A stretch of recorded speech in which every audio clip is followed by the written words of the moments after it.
Anda kembali di Ayus Pagi pemirsa bersama saya Yasmin Antani dan rekan saya Bremana Tenaya. Kita ke informasi berikutnya.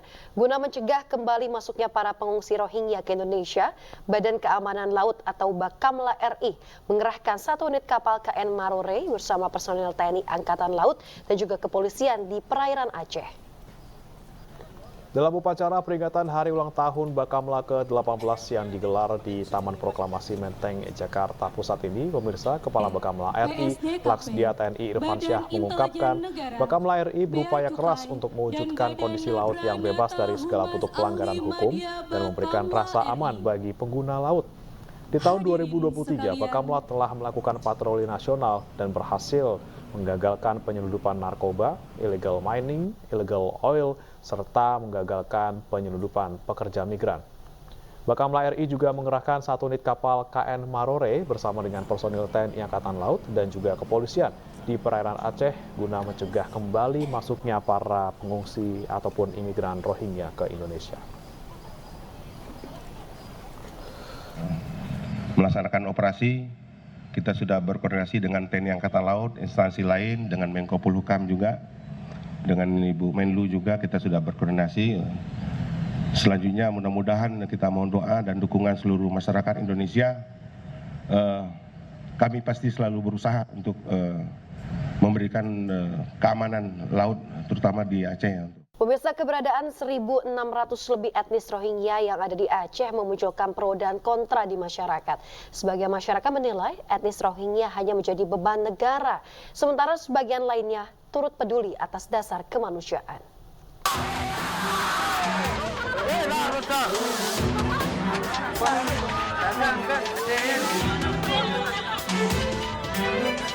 Tangis pengungsi Rohingya pecah saat ratusan mahasiswa mengusir paksa mereka dari tempat penampungan sementara di basement Gedung Balai Mesuria, Banda Aceh, Rabu malam. Mahasiswa mendesak para imigran ini pindah ke kantor Kemenkumham Aceh. Tak sampai di situ, setibanya di kantor Kemenkumham, para mahasiswa yang tergabung dalam BEM Nusantara ini kembali mengusir paksa pengungsi. Mahasiswa mendesak Kemenkumham Aceh untuk mendeportasi imigran Rohingya ke negara asalnya dalam kurun waktu 2 minggu. Aksi ini kembali membuat para pengungsi Rohingya menangis histeris dengan rasa takut pengungsi Rohingya berlarian menuju belakang gedung Kemenkumham.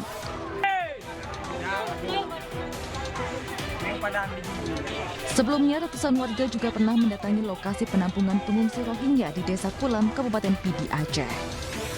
Mereka mendesak agar para pengungsi segera dipindahkan dari tanah Aceh. Warga menuntut UNHCR dan IOM segera bertanggung jawab atas nasib para pengungsi. Sementara itu, seorang dokter spesialis anak asal Solo, Jawa Tengah, Ardi Santoso, dihujat sebagian pengikutnya di media sosial lantaran membantu pengungsi Rohingya. Dr. Ardi terbang ke Aceh dengan dana pribadi untuk memberi pengobatan gratis kepada anak-anak pengungsi Rohingya. Karena banyak pengungsi yang terserang berbagai penyakit, hal ini ia lakukan atas nama kemanusiaan. Mereka di sini di Indonesia sudah diurusi oleh UNHCR Indonesia. Harusnya ada peraturan presiden loh nomor 125 tahun 2016. Apakah sudah berjalan? Ayo yang teken tanda tangan itu Bapak, silakan dicek lagi di lapangan. Apakah sudah berjalan? Mereka tidak butuh makan, mereka nggak butuh yang lain-lainnya. Mereka hanya butuh perlindungan Pak sebagai manusia, Bu. Sebagai manusia, tempat yang layak. Terlindungi dari omongan-omongan nyinyiran yang sudah digoreng renyah di sosial media sehingga memojokkan.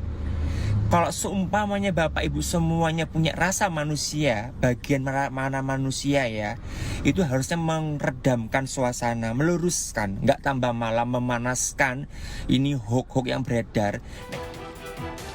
Berdasarkan catatan Polda Aceh, ada lebih dari 1.600 etnis Rohingya ditampung di 6 wilayah di Aceh.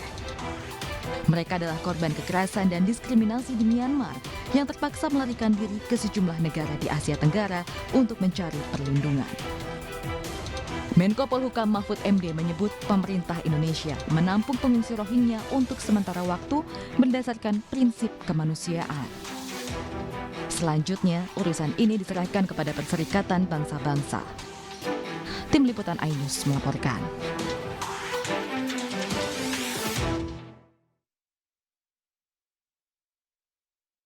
Pemirsa, pengusiran paksa pengungsi Rohingya oleh mahasiswa Aceh menuai protes dari berbagai kalangan. Dosen Hukum Internasional Universitas Syah Kuala menilai tindakan mahasiswa ini tidak manusiawi dan di luar kendali kampus.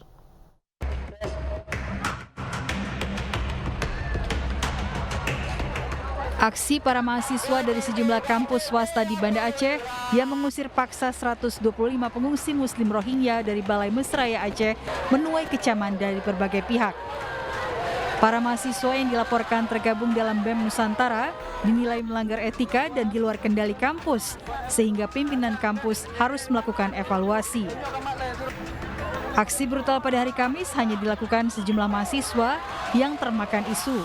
Bahkan mahasiswa sempat menyerang pengungsi perempuan dan anak-anak hingga membuat mereka ketakutan. Guru Besar Hukum Internasional dari Fakultas Hukum Universitas Syah Kuala Banda Aceh, Profesor Adwani mengatakan tindakan mahasiswa tersebut telah mencoreng seluruh nama mahasiswa Aceh.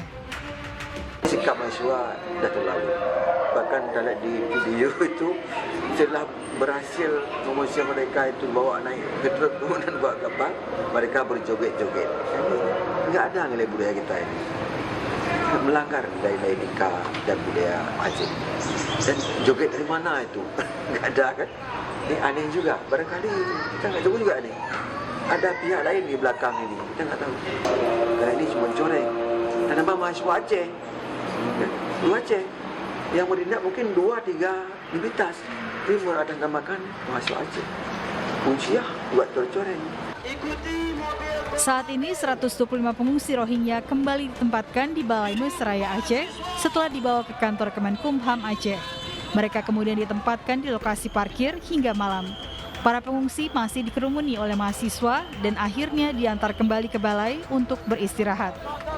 Dari Kota Banda Aceh, Taufan Mustafa, iNews melaporkan.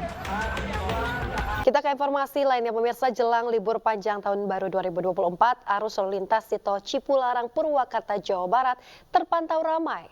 Banyak warga Jakarta dan Bodetabek memanfaatkan libur panjang ke sejumlah tempat wisata di Bandung dan sekitarnya. Pemirsa, arus lalu lintas kendaraan dari arah Jakarta menuju Bandung di tol Cipularang, tepatnya di kilometer 82 Purwakarta, Jawa Barat, terpantau ramai. Lonjakan arus kendaraan di ruas tol Cipularang didominasi oleh mobil pribadi bernomor polisi Jakarta dan juga Bodetabek, serta bus serta angkutan umum, pemirsa.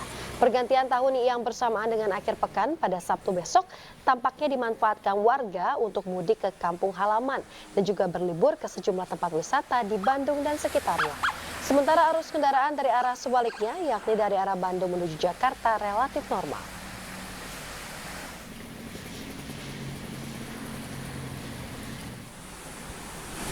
Pemirsa, pada musim libur Natal dan juga Tahun Baru di Pulau Bali, persewaan sepeda kayu laris manis. Kenaikan omset persewaan sepeda ini melonjak hingga 3 kali lipat. Wisatawan memilih menggunakan sepeda untuk menyusuri dan menikmati keindahan Pantai Sanur.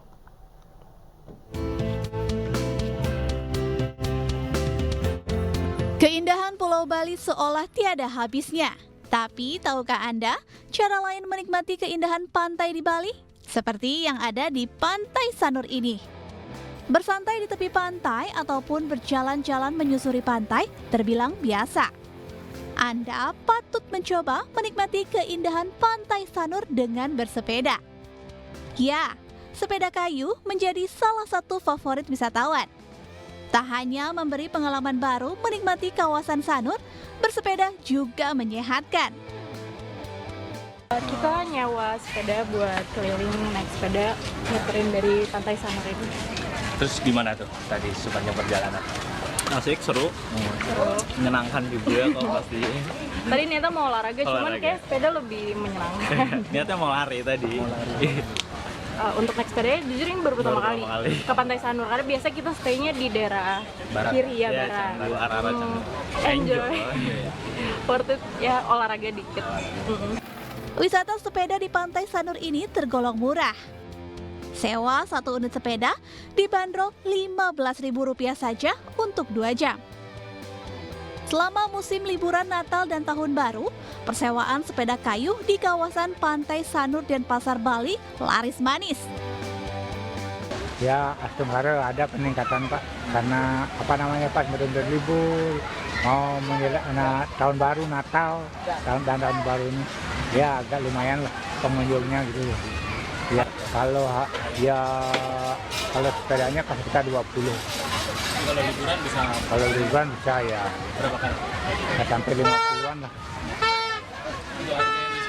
Penyewa sepeda selama masa liburan Natal dan Tahun Baru mencapai 2 kali lipat dibanding hari biasanya. Saat libur Nataru, sepeda yang tersewa lebih dari 50 unit dalam sehari. Bagaimana? Anda tertarik untuk menyusuri jalanan Pantai Sanur dengan bersepeda? Dari Denpasar, Bali, Indira Ari, iNews melaporkan.